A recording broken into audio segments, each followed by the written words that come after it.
It's engineered for perfection. Every contour sculpted for uninterrupted motion. Wider, smoother, more refined, and drives like a dream. Introducing the 2026 E470. Experience the difference. Hey, it's Ryan from That Car Show, and lucky you, it's a bonus episode.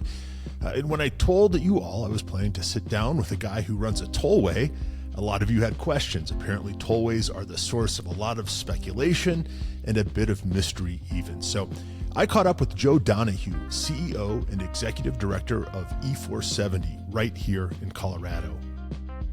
And we did it properly with him behind the wheel, driving the road he runs. And while I don't know that I've ever been on a nicer, better maintained road, there is a little road noise on this one. Comes with the territory, but stick around because this is a genuinely interesting conversation. We dispel some myths, uncover some truly interesting facts, and nerd out on what it takes to operate what might just be one of the best run roads in the country. You can find E470 online, of course, at e470.com and on Instagram at E470 Tollway. It's Joe Donahue, CEO and Executive Director of Colorado's E470, and it's That Car Show. Hey, it's Ryan from That Car Show, and I am here today with the CEO and Executive Director of E470, Joe Donahue. How are you, Joe? I'm good. How are you doing? I'm doing well. So we are behind the wheel of a big Suburban on E470, and I should probably explain, or we should probably explain exactly what E470 is. I know it's the toll road in Colorado, but beyond that, what is E470? Well, it is a toll road. It was a toll road that was imagined about 30 or 40 years ago to really become an economic development engine of the eastern part of Denver.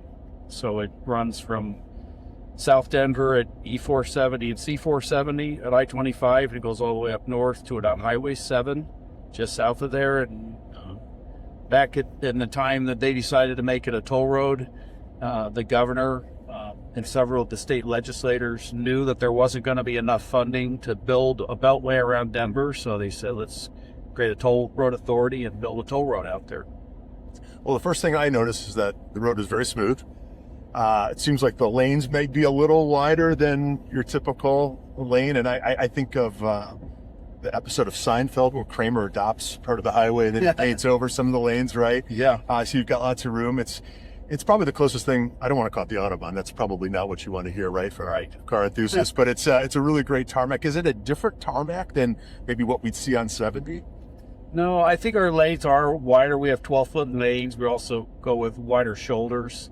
It's built to the highway standards, but we're not sort of pressed for space, so we're able to take the full width of the road and leave the lanes at 12 foot. We don't have any construction sort of pushing it in. So, and why do people take E470 versus some of the, I guess the quote unquote free roads? Well, I would tell you the airport is a big draw. We have about 25% of our traffic is going to the airport, either as a passenger or as an employee. Mm-hmm. But they also take it because there's no congestion on E470. It's really built and designed to be congestion free. We maintain it at such a level that we don't want to have congestion, so we stay ahead. We add capacity when we need to add capacity, but it's really a time saving. It's dependable. Even when we have incidents, we clear them very quickly, and so when somebody needs to be somewhere in an amount of time, they don't sort of roll the dice and get on I-25 or 270 or whatever it is. I think it's really dependability. So what's to do with the E470 Exposed? I've seen some things around town that got my gears turning. Well, it was sort of the beginnings of a campaign for E470, and we went through a rebranding this year, and the whole intent of the rebrand was to really get the public to understand what E470 is and why we do what we do. And so it's really an opportunity for us to get really factual information out there about who owns E470, why is it a toll road, how long will it be a toll road, theft and all those things, because there's so much myth out there, and everybody's an expert on everything, and so you get on social media and you talk about the toll road and someone who knows exactly what's supposed to happen, and and we're owned by the Japanese because we're privately owned and the money's going somewhere else, and we just wanted to get the truth out there. Yeah. I guess Denver has some things that sort of get conspiracy folks' hearts aflutter, like the airport you mentioned and Lucifer and all this. But it does seem like E470 is pretty straightforward, right? And you mentioned, is it going to be a toll road forever? Is it going to be a toll road forever? Well, I would tell you that there's no plans for it not to be a toll road, and so there many years ago, 50 years ago, but US 36 was the Boulder Denver Turnpike, and they came in and the governor at the time said, well, geez, let's get this paid off and take the tolls off of it. But the revenue we collect does more than just pays the debt. It operates the road, but it also ensures that we can keep 12-foot wide lanes to keep the road smooth and add capacity. So, I always tell people, hey, if you want to take the tolls off, we can do that, but we're going to look an awful lot like I-25. Well, and that's a great point. Joe, I've not seen one pothole since we got on the road here, which is kind of incredible. As a car guy, the people listening to the show are enthusiasts. This is a big deal where, we don't like having to repair rims or fix tires and this kind of thing. Right. This is incredible. I've only been on this road a handful of times. I guess I'd forgotten how good it really is. It really is. It's got to be the best road surface in this state. It's got to be, right? Yeah. Well, we definitely pride ourselves on keeping the road smooth, but we also keep it clear of debris. And we have technology. We monitor the road, monitor percent with cameras. We actually have technology in those cameras now that allows us, if there's debris on the road, it'll alert our traffic management center that there's something on the road, and we can get somebody up here to clear it off, because it's bad enough to have a pothole, but if there's a big chunk of metal laying on the road, that also creates hazard as well. So.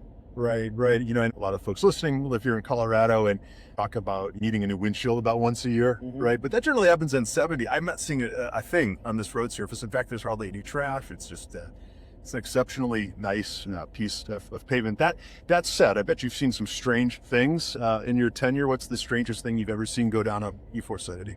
Oh, well, I could tell you lots of stuff. I was driving to work just a few months ago, and there was a recliner sitting next to me, and I felt, well, geez, hop out and put that in the back of my truck and put it in my office. Yeah, how does that happen? I assume it fell off, but...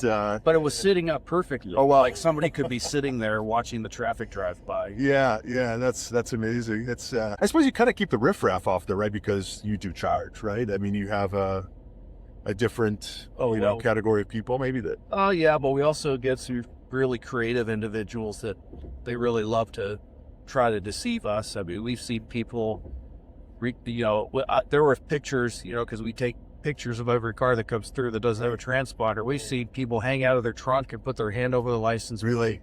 We've seen motorcyclists turn backwards, put their hand over the license plate. We actually caught a guy a couple of years ago, right before I started here.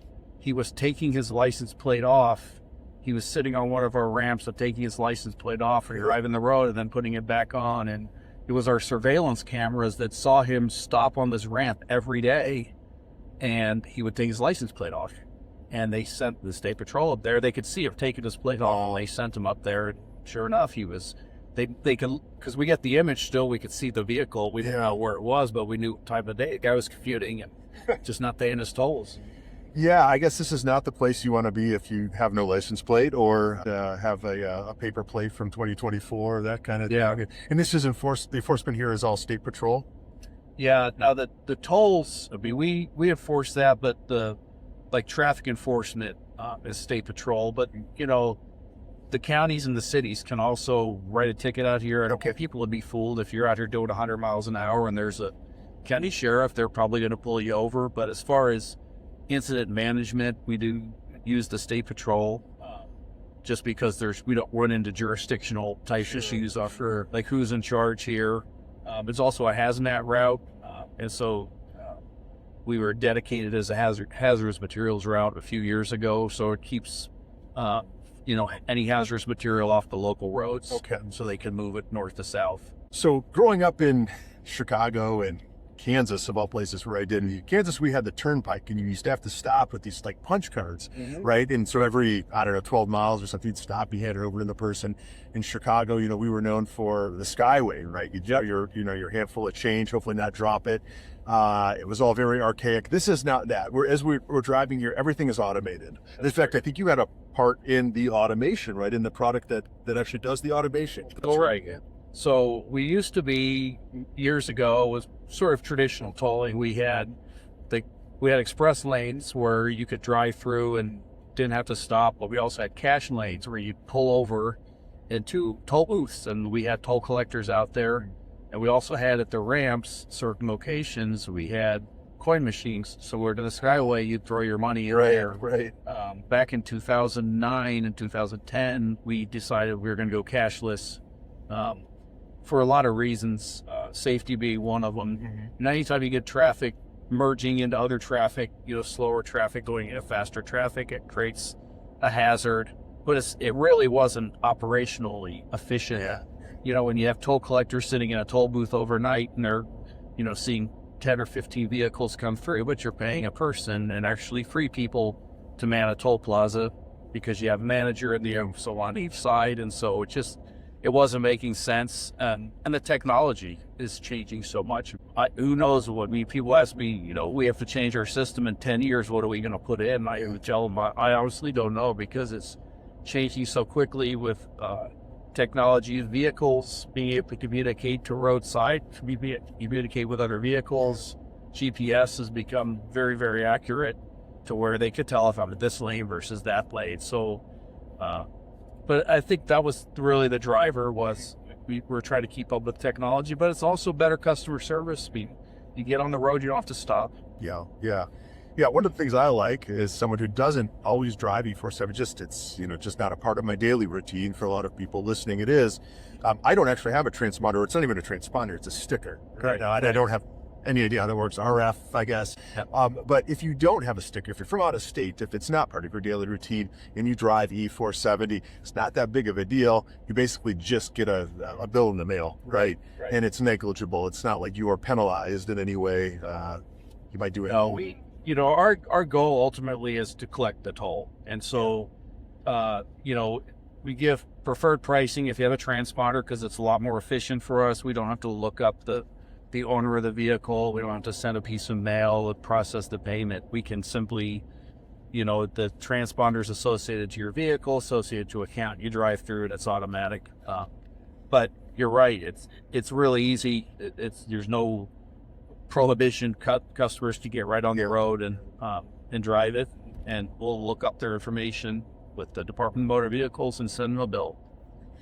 I got to give you a shout out for your lane discipline. That's something a lot of people who listen to that car show, we have an issue with, people who don't pay attention to that. So kudos. I suppose you monitor all that, right? You must have all this data on just driving and behaviors and all this. And I'm sure that helps form signage and your future plans, right? I mean, how would you rate Colorado? You've lived in Texas, other places. Drivers in Colorado pretty good overall, or? They're okay. I mean, it's interesting coming from Texas. If you've ever driven to Texas, that the speed limit is pretty much as fast as you can go. Yeah. Up to the car in front of you, and that you get them to move over.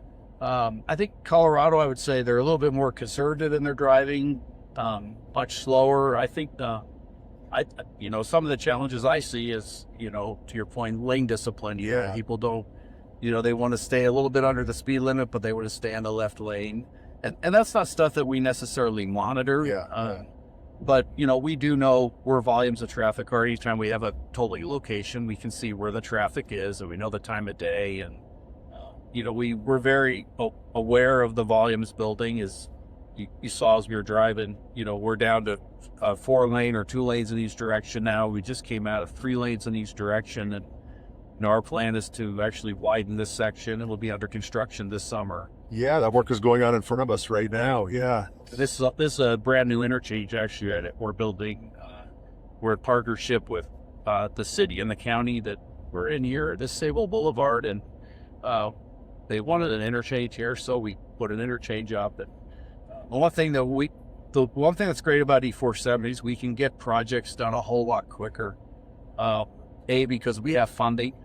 That's what the tolls represent is when we need to add an interchange, we need to add a lane, we've got funding to do it. But we also, we don't fall under the same rules as the state. I mean, we're a political subdivision of the state, but we're not under the same procurement rules and things like that. I mean, we have our own policies and we do things fairly, but we like to be nimble and get things done quickly. So that interchange probably is going to take us, by the time it's all said and done, less than a year and a half to build. Okay, wow. So efficiency really is sort of baked into the thing. What are some things about E470 that people might not know? Well, I think one of the things, it's again, who owns E470? E470 is owned by the cities and counties that we operate in. And so we have three counties and 5 cities that we operate in. It's Adams, Arapahoe, Douglas counties. Okay. And then we have, from the north to south, we got Thornton, Brighton, Commerce City, Aurora, and Parker are the voting members. And so we don't do anything without that board of directors making a decision for it. And those board members are all elected officials by those jurisdictions. They're either county commissioners or city council or mayor of those respective cities. And so that they control it all. I think the other thing is E470 does more than just builds roads. We're not quite up here yet, but this regional park here has a trail system. We've built 24 miles of trail on our road as well. Okay. Yeah. And so the intent is we're going to have a trail that runs the length of the road. And I think the important thing is we're actually tapping into the existing trail system so that, if there's already trails like here at the Adams County Regional Park, we're going to connect into that trail system so that not only can you get north-south, along E470, but you can get into the trails that are already connected to those cities. Yeah, I certainly had no idea that you were involved building trails. The other thing we do is we actually partner with many of our jurisdictions. We have built infrastructure that may not have been built otherwise. A good example is that interchange you just saw. Adams County and Brighton, they really wanted an interchange there. Adams County has their government center there, and they said, hey, we'd love to have a interchange here, but we can't afford to build a $40 million interchange. So we partner with them, and we're paying about 2/3 of that out of the toll dollars that we collect. But again, it serves the customers on E470 that want to get into Brighton. They can have access there, but it also helps those cities to get infrastructure that otherwise they didn't have. Yeah. And it's a really pleasant drive. It's a pretty drive. I mean, we're actually in some hills here, right? I'm not exactly sure where we are, but it's if you just want to get in the car and go to the airport or whatever, I can't imagine a nicer way of doing it. So obviously your numbers are growing. You have plans for expansion. You must look 20, 30, 40 years into the future to see what's needed. I suppose that the projections are still that Denver's going to continue to grow, especially to the east. Mm-hmm. Give me some facts and figures about, the usage of the road and sort of where you predict things will be 10, 20 years from now. Well, right now, really, every toll road and every agency in the country that does this sort of uses the COVID, that's like supposed to that sort of embarkation. Right. But, we recovered from COVID in about 2 years. Okay. And we actually, by 2023, we had exceeded our projections that were pre-COVID projections. And so right now we grow about 6-7% a year in volume, and also that same amount in revenue. And so we're getting a lot of organic growth. I think the unique thing about E470 is we haven't raised our tolls in almost 8 years, really? Which is really an odd circumstance. Perhaps most toll roads every few years, they're raising their tolls to sort of keep up with their costs of operation and whatever their capital needs are. And we're very fortunate in that we haven't had to raise our tolls because we're seeing so much growth. Yeah. But because of that, we're also seeing the need for additional capacity. So, as I said, we've got another widening program that we're getting ready to start this year, and it'll go about 7 or 8 miles from about 104th Avenue on our road up just past US 85, and then as soon as we finish that, this section that we're in now will be widened all the way up to I-25, which you just see the bridge up there That's the very north end of our road. Okay. And so this section from when we left the office to where we are now, just north of I-70, is really the growth corridor for the Front Range. And so it's sort of Adams County, Commerce City, Brighton, really up I-76. And so not only are going to widen the road to go to 6 lanes total, 3 in each direction, but we're also planning 2 major interchanges, one at I-70, which today you can get onto I-70, but you have to go down to some traffic lights. It's not a direct interchange like you would if like the interstate up here. But we're also going to build an interchange at I-76, which when we go back, I'll point it out. Right now we have 2 connections. You can go from E470 northbound to I-76 northbound, or if you're coming southbound on I-76, you could get on E470 towards the airport or southbound. And those are the only 2 connections we have. We'd like that ultimately in the next 7 to 10 years will be a full interstate interchange like the one you see up here, to where customers can go any direction from either highway. And so that's really in response to the growth, but we also see additional interchanges to be built. Right at 6 Parkway, where the authority is, we'll need to widen those ramps and that bridge to carry the capacity that's crossing our road. In fact, this bridge up here that we're coming up on, the city's actually have widened this, so this will be a crossing that, and we'll participate in that project as far as making sure that it gets built to the standard we need it to be built at. But so a lot of new interchanges coming. I see probably in the next 10 to 15 years, we're going to spend probably $2.5 billion of additional capacity. And then we'll actually go back down south to the south end of the road and widen down south to 8 lanes, which is the oldest section of the road. So from I-25 down south to Parker Road, we'll widen that to 8 lanes, and then ultimately up to Pena Boulevard will get wide to 8 ways. And it's just based on the capacity we're seeing. So it's obvious you have a passion for this growing up. Did you want to run a toll road or a tollway? I actually wanted to be a baseball player. Did you really? Okay. Yeah. What's funny is I didn't even know what the toll road was. Sure. And actually, right out of college, I worked on an ambulance for about 7 years. And decided that I wanted to go back and get the accounting and finance degree, which I did. Okay. And I got a job as a financial analyst at the toll road in 2000. And so I knew nothing about it. I remember thinking, there's a toll road in Colorado, and what am I going to do working at a toll road? I mean, what do they do? And so obviously I started, and so my story is pretty interesting because I started here in 2000 as a financial analyst, and I worked my way up and became the CFO.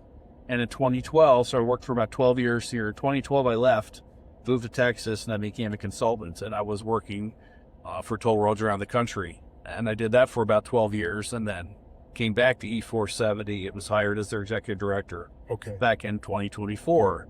And it's interesting because you brought up Kansas, and I actually did some work with Kansas for about 5 years. Really? And, the system you were describing of pulling a ticket, they don't do that anymore. We converted their road to an all-electronic toll road like E470. So you were part of that, Yep. Now, you don't pull a ticket in Kansas. You just drive through, and just like they do here, do it in Kansas. And there's something really unique about Kansas and Colorado, and that if you have a transponder, you can use your E470 transponder. You can use it in Kansas or Oklahoma or Texas. Okay.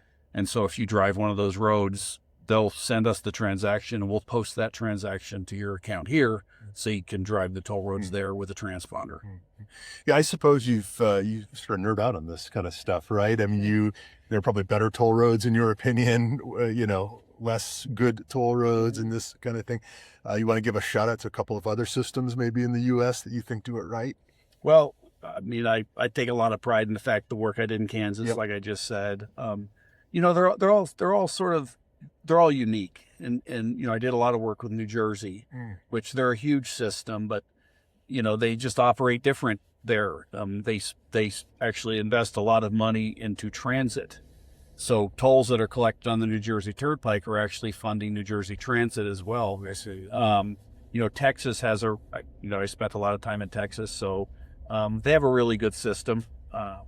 They have a lot of toll roads down in Texas, and similar to here, people complain about, well, why are there so many toll roads? We want to get rid of the toll roads, but Texas did the same thing Colorado did about 30 years ago. They realized that there's a lot of growth coming to Texas, and they knew they weren't going to have sort of the traditional funding that it was going to take to build out that highway system.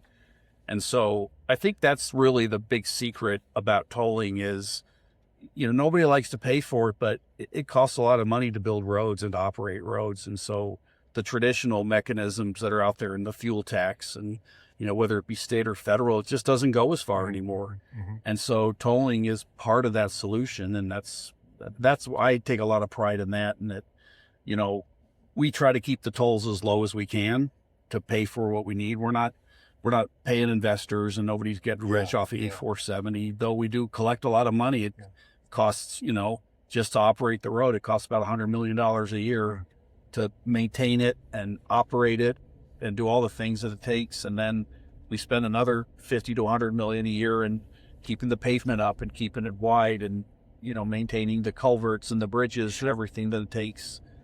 But everything we make goes right back into the road. And I think the best systems are built like that, where the dollars that are spent on the toll road by the customers go right back into the toll road.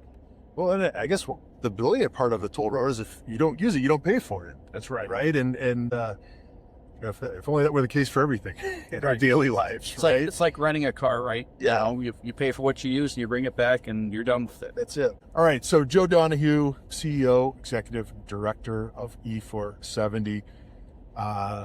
Things that we should know as prospective users of E470 that make E470 unique. And I'll start with one. Just sitting in the parking lot before the meeting, walking to the lobby, there's a sense of pride in the people that work for E470.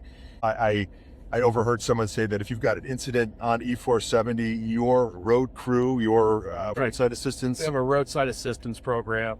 They'll be there in 10 minutes or less. Yeah, which is pretty We have a 24-hour a day, 7-day a week, 365-day a year traffic management center, and we can monitor the road with cameras, and we can see if there's incidents. But if you call star 470, it brings right to our traffic management center, and if you run out of gas, you got a flat tire, something's going on, we'll dispatch your roadside assistants out there, and they'll fix your flat, get you on your way, or they'll put gas in your car if they need to, or they'll wait for you to get a tow truck if that's what you need. So we take a lot of pride in that. I think that adds to the safety of the road. We know that sometimes people are driving at night, or the weather's bad, and they know that if they break down, that there's going to be someone there to help them, no matter what time of the day it is. And that's all included. There's no charge for any of that. That's all, which is pretty great. Yeah. Right. And I don't know if you mentioned it, but there are no tax dollars used in the operation of E470, which I think is pretty great as a taxpayer. So yeah, you are self-sufficient. Yeah, I mean, the model was designed that the tolls pay for everything that needs to happen, whether it be to pay the debt off, to operate the road, but also to rebuild the road or reconstruct the road or add to the road. And so the unique part about E470 was when they built it, it was really phase one of a 30 or 40 year program, if you will, knowing that ultimately it's going to be an 8-lane divided highway with all these interchanges. But they only built what they needed at the time. But the idea was the tolls collected would pay for all that when they needed it. And so we didn't need to build it until the capacity got there, until the development happened. And so, there is no tax dollars. It's self-sufficient with tolls. And as I mentioned earlier, we haven't had to raise tolls, which is even better because we've been able to pay for increasing debt over the years and increasing costs, even through inflation, and we've been able to hold tolls the same. That's incredible. And how do the tolls work? I guess I don't know that I asked that. Are they variable? How do the tolls break down? So tolls are basically assessed based on the number of axles. And when I say axles, if you look at a car from the side, how many wheels are touching the ground. So this would be a 2-axle vehicle, and we charge you a rate per that. And then if you have 3 axles, we charge you a little bit more. If you have 4, we charge you a little bit more. And so it's fixed throughout the day. We do have some variation in price by location, but it doesn't change. It's not variable based on time of day or any of that. It's just, you drive through and you pay whatever the rate is based on the type of vehicle or number of axles your vehicle has. Well, again, I don't know that I've ever been on a nicer road to surface than E470. I mean, I'm really impressed. It's clean. There's, like you said, there's nothing on the side of the road. As far as a driving experience goes, I mean, truly, short of something in Europe, I mean, this is about as nice as anything I've experienced. So, job well done. E470, who knew a tollway could be cool? But here we are. So, where do we find out more about E470, Joe? Well, you can go to our website, e470.com. We're on Instagram, we're on Facebook. Yeah. I know you're on Instagram. I'm just waiting for you to follow me back, but we'll get there. It's pretty neat thing we've got here in Colorado, E470, and Joe and your team doing a wonderful job doing what you're doing. Appreciate your time today. So Joe Donahue, CEO and Executive Director of E470 and a car guy himself. We really appreciate having you on That Car Show today. I really appreciate it. Thank We'll you. do it again. Yeah. All right. Thank you. Thank you.